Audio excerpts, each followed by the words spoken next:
अस्सलाम वालेकुम नाजरीन, मैं Asad Abbas Bhatt advocate high court हाजिर खिदमत हूँ कुछ नई कानूनी, सियासी और आइनी खबरों के साथ। नाजरीन, सबसे पहली खबर ये है कि जनाब आज असद उमर साहब जो पीटीआई के जो है वो आपको पता है कि साबिक वजीर भी रहे और पीटीआई के अंदर उनको जो है बढ़ चढ़ के उन्होंने हिस्सा लिया। उन्होंने ऐलान किया है कि उन्होंने तहरीक इंसाफ की जो है वो बुनियादी रुकनीत से भी इस्तीफ़ा दे दिया। क्या हदो हाल है, क्या उनके ज़हन में खदशात थे, उन्होंने ये फैसला किया। इसके अलावा चीफ जस्टिस पाकिस्तान के बाद चीफ जस्टिस हाई कोर्ट के इख्तियारात रेगुलेट करने का मामला सामने आ चुका है। उन्होंने जो है कमेटी को ये सुपुर्द कर दिया है। उसका क्या बैकग्राउंड है, इससे क्या फ़ायदा होगा, उसके ऊपर बात करेंगे। इसी तरह से जो है वो फरज शहजादी फराह गोगी जिसे कहा जाता है, और ये भी मुबैना तौर पर उन्होंने करप्शन की। उन्होंने चेयरमैन नैब, DG FIA और एंटी करप्शन को लीगल नोटिस भिजवा दिया है वो, और उनका सामना करने के लिए तैयार है। क्या वजह है कि उन्होंने ये डिसाइड किया कि उनको लीगल नोटिस जो है वो भिजवाया जाए।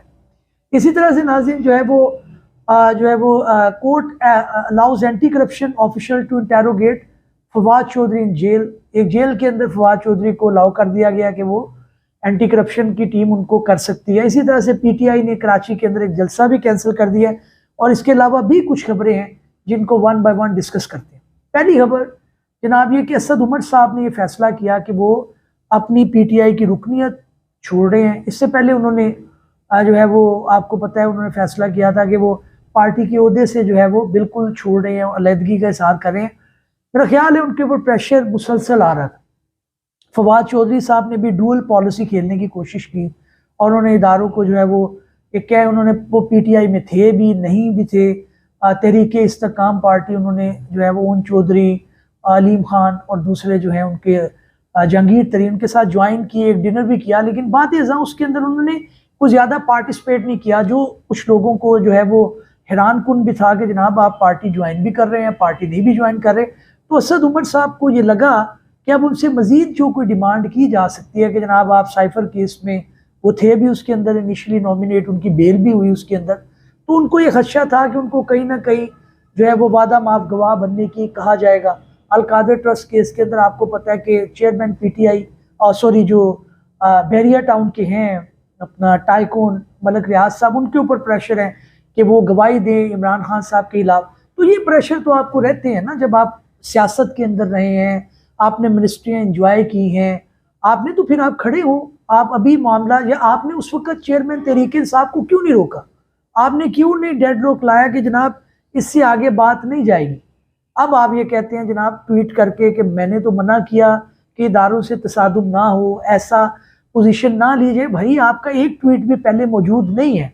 इदारों से लड़ाई जो है वो किसी की भी नहीं बनती, इदारों को कन्विंस करना चाहिए। मुल्क की रियलिटी है, एस्टेब्लिशमेंट जो है वो आपके मुल्क की रियलिटी है। जो पार्टी उसको मान कर चलेगी, उसको कन्विंस कर कर चलेगी, वही आगे जाएगी।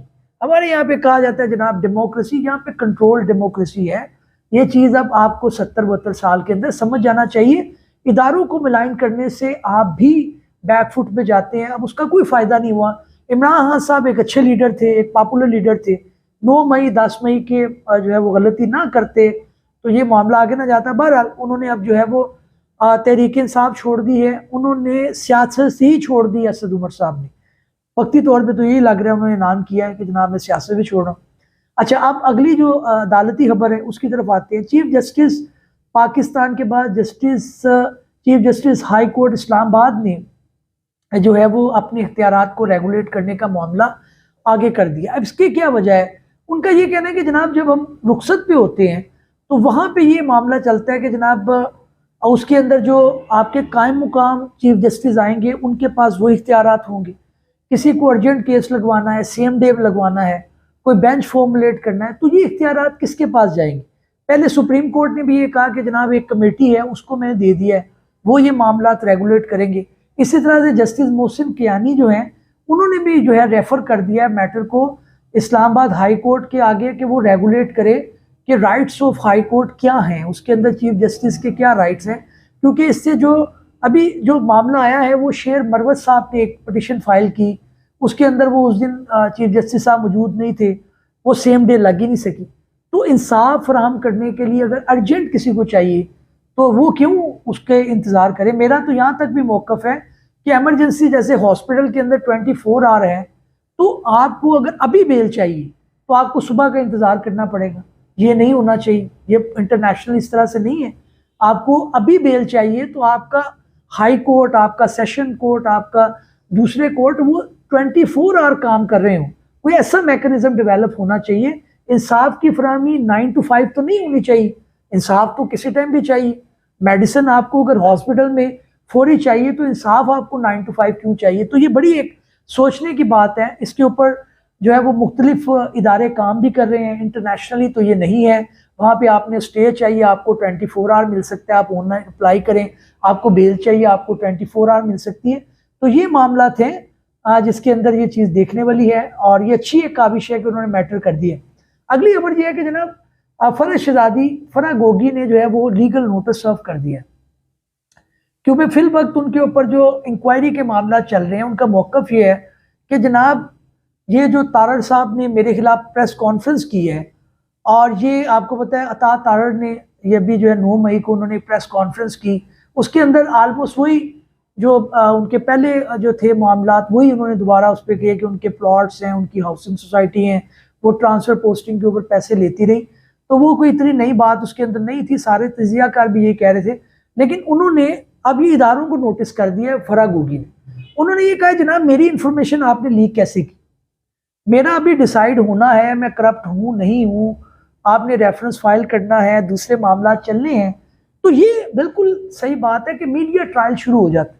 ये नून लीग का भी होता रहा, ये पीपल्स पार्टी का भी होता है, ये पीटीआई के जो वर्कर्स हैं या जो उनके अहदेदार हैं या जिनके तल्लुकदार थे उनका भी हो रहा है। बिल्कुल उनके खिलाफ इंक्वायरी होनी चाहिए, लेकिन इदारों को सिर्फ ये देखना चाहिए कि यार अभी इनकी हवा आपके अगेंस्ट है तो आप दूसरी पार्टी मत बने। किस तरह से डॉक्यूमेंट गए, उन्होंने बड़ा अच्छा पॉइंट उठाया। उन्होंने कहा जी जो अता तारड़ साहब हैं इनका मोबाइल चेक किया जाए, फोरेंसिक करवाया जाए कि इनको कहाँ से आए हैं मेरे डॉक्यूमेंट, किसने व्हाट्सएप किए। अच्छी बात है, कानून की बालादस्ती होनी चाहिए। और उन्होंने कहा है कि मैं हद तक इज्जत का दावा करूंगी, हक में जानिब है उसके अंदर वो कर सकती है। उन्होंने अपनी लीगल टीम से मुशावरत की होगी। अगली खबर जनाब एक जो है वो अफसोसनाक खबर है कि आपको पता है KPK के जो निगरां वज़ीर आला थे वो जो है वो वफात पा चुके हैं। उनके अंदर जो इलेक्शन कमीशन के साबिक सेक्रेटरी हैं कमर दिलशाद साहब, उनका कहना है कि निगरां वज़ीर आला खैबर पख्तूनख्वा के इंतकाल के बाद सूबाई कबीना तहलील हो गई। ये अब एक क्राइसिस पैदा हो गया है कि अब सिर्फ जो है वो निगरां वज़ीर आज़म आएंगे या सारी कबीना उसके अंदर दूसरी आएगी। तो लिए बहरहाल वो इलेक्शन कमीशन के साबिक सेक्रेटरी भी लें, उनकी अपनी एक इंटरप्रिटेशन है, और इसके अंदर अब देखते हैं कि मामला किस तरफ जाएगा।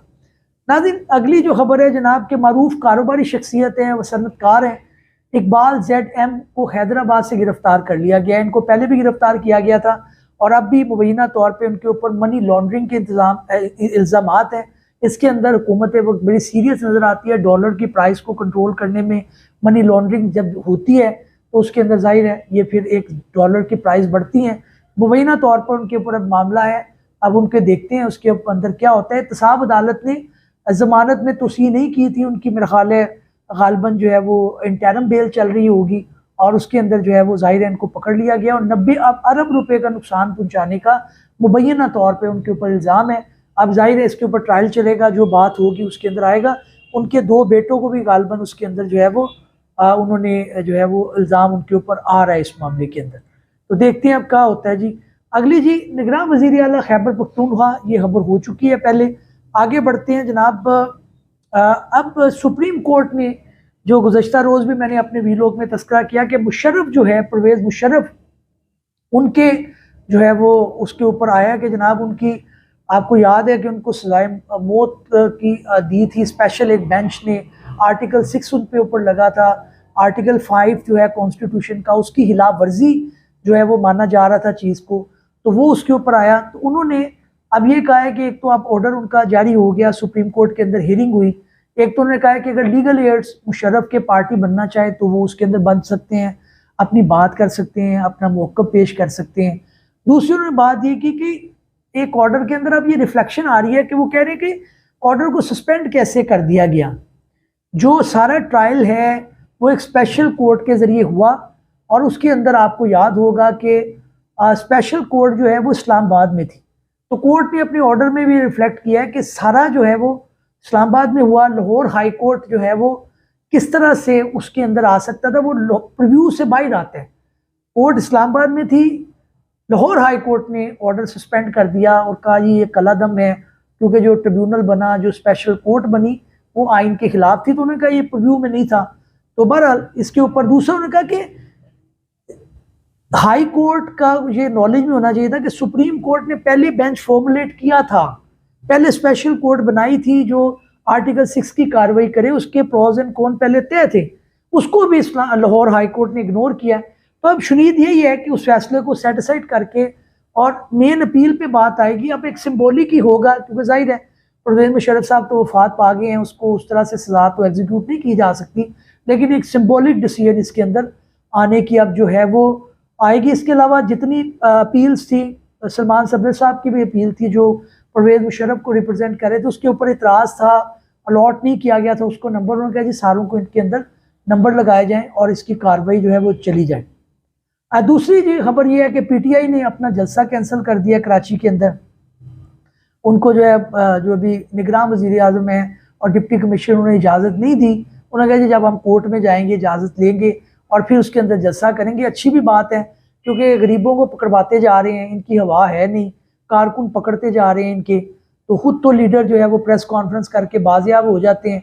तो बेचारे जो निचले जो लोग हैं वो किसी भी पार्टी से हों, उनको भी देखना चाहिए कि इस टाइम मामला क्या है। 9 मई की एक जो है वो सीरियस एलिगेशन है पीटीआई के खिलाफ, वो अच्छा फैसला है कि इनको भी कैंसिल कर दें। एक जाहिर है कानूनी कवर लें, कोर्ट से एक ले लें, ताकि उसके अंदर बेचारे गरीब लोग जो पकड़े जाते हैं, जो दिहाड़ीदार है, कोई जो रेडी बान है, उस बेचारे की गलती नहीं है तो वो तो बेचारे ने बिल देने अपने, उसको भी इस तरह सियासत में घसीटना नहीं चाहिए। आखिरी खबर है कोर्ट से जनाब, वो ये है कि जो फवाद चौधरी है उसको इजाज़त दे दी गई है कि एंटी करप्शन की टीम जो है जेल से उनसे इंक्वायर कर सकती है, कि इंक्वायरी उनके खिलाफ पेंडिंग है, वो उसके खिलाफ पूछना चाह रहे हैं। इनकी भी जान नहीं छूटती जब तक ये प्रेस कॉन्फ्रेंस नहीं करते। हालांकि एक खिलाफ कानून और खिलाफ आइन एक चीज़ है, लेकिन बहरहाल इनके ऊपर भी जो है वो इन्होंने मज़े भी बड़े लिए हैं, अपने सारे जो है वो इंजॉय भी करते रहे हैं, दूसरी पार्टियों को धुतकारते भी रहे हैं। तो थोड़ा सा पीटीआई को मेच्योरिटी का भी सबूत देना चाहिए और इमरान खान जो है उसको बढ़कर ऐलान करना चाहिए कि जनाब सारी पार्टियों से वो मिसाके जमहूरियत करने के लिए तैयार है। ये बड़ी एक इम्पोर्टेंट, ये नवाज शरीफ बेनज़ीर ये लड़ते रहे हैं, ये हिस्ट्री रिपीट हो रही है। Imran Khan was the new एंट्रेंट, उन्होंने एस्टेब्लिशमेंट से फड्डा डाल लिया सारी दुनिया। ओ भाई मुल्क चलाने के आपने क्या करना है? आप कोई 200 साल की ज़िंदगी लेके आए, आप एक पॉपुलर लीडर हैं, आपकी एक वर्थ है, लोग आपकी आवाज़ सुनते हैं, वाइस डिसीजन करें। इदारों से लड़ाई जो है किसी सूरत भी मुल्क के लिए बेहतर नहीं है। बेशुमार कंट्रोवर्सीज होंगी, आर्ग्यू किया जा सकता है इदारा यहाँ पे गलत है, यहाँ पे नहीं, कन्विंस करें आप लीगल फ्रेमवर्क से बाहर ना जाएं। आप जत्थे लेके पहुंच जाए, आपके मार दांगे बाढ़ दांगे, तो भाई फिर जिनका दरवाज़ा आपने तोड़ा है वो आपको भी फिर उसके अंदर सख्त हाथ करेंगे। बहरहाल इंसाफ होना चाहिए, जिसने कसूर किया है उसको सजा मिले, जिसने नहीं किया उस बेचारे को ना मिले, ताकि वो पाकिस्तान से अपनी मोहब्बत जो है वो खो ना बैठे। इस उम्मीद के साथ नाज़रीन, हमारी ये काविश आपको पसंद आई होगी। चैनल को सब्सक्राइब कर लीजिएगा, नए वीडियो में मुलाकात होगी। Thank you very much.